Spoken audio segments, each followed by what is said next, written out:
Assalamualaikum warahmatullahi wabarakatuh. Saya Mas Hudatul Imami dari kelas IT 104. Pada kesempatan kali ini, saya akan mempresentasikan hasil review dari proses pembelajaran kita selama 6 kali pertemuan untuk tugas ujian tengah semester pada mata kuliah Arsitektur dan Organisasi Komputer dengan topik pembahasan organisasi komputer. Sebelumnya, saya ucapkan terima kasih kepada Bapak Catur Nugroho sebagai dosen pembimbing kami selama setengah semester ini. Komputer merupakan alat mesin hitung elektronik yang cepat menerima informasi digital dan mengolah informasi tersebut menurut perangkat instruksi yang telah tersimpan dan menghasilkan informasi yang telah diolah. Daftar perintah tersebut dinamakan program komputer dan unit penyimpanannya disebut memori komputer. Organisasi komputer adalah bagian yang terkait erat dengan unit operasional dan interkoneksi antara komponen penyusun sistem komputer dalam merealisasikan aspek arsitekturalnya.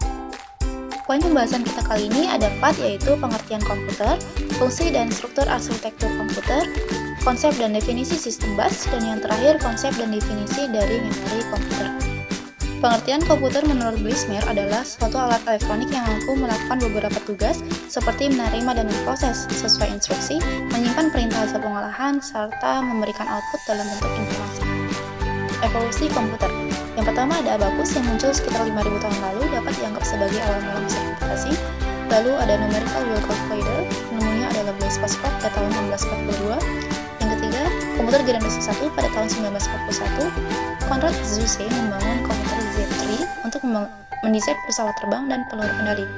Untuk komputer generasi kedua pada tahun 1956, transistor mulai digunakan dalam pembuatan komputer ini.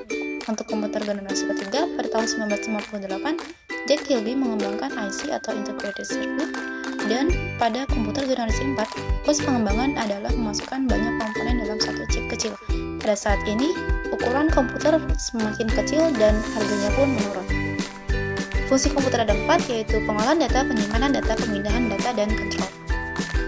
Untuk arsitektur komputer di sini dibedakan menjadi 2, yaitu arsitektur Harvard dan arsitektur Van Neumann. Sistem bus. Sebuah bus disebut saluran yang artinya mekanisme untuk menghubungkan berbagai unit fungsional dalam sistem.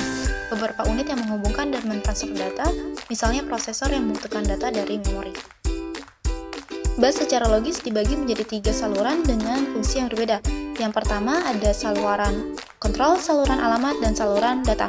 Untuk saluran kontrol sendiri, dia digunakan untuk mengirim permintaan dan perintah. Lalu untuk saluran alamat, dia digunakan untuk mengirim alamat perangkat. Dan yang terakhir untuk saluran data, dia digunakan untuk mengirim data. Memori komputer. Memori adalah bagian integral atau fungsi dan penting dari sistem.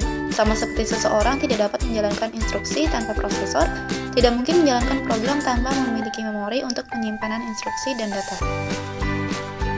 Untuk ukuran memori, di sini kita dibedakan menjadi kilobyte, megabyte, gigabyte, terabyte, petabyte, exabyte, zettabyte, dan yottabyte. Cache memory.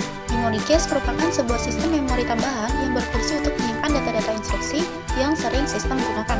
Tujuannya agar mempercepat sistem dalam membaca yang kemudian berpengaruh kepada CPU atau Central Processing Unit agar tidak lagi mengakses ke sumber memori utama.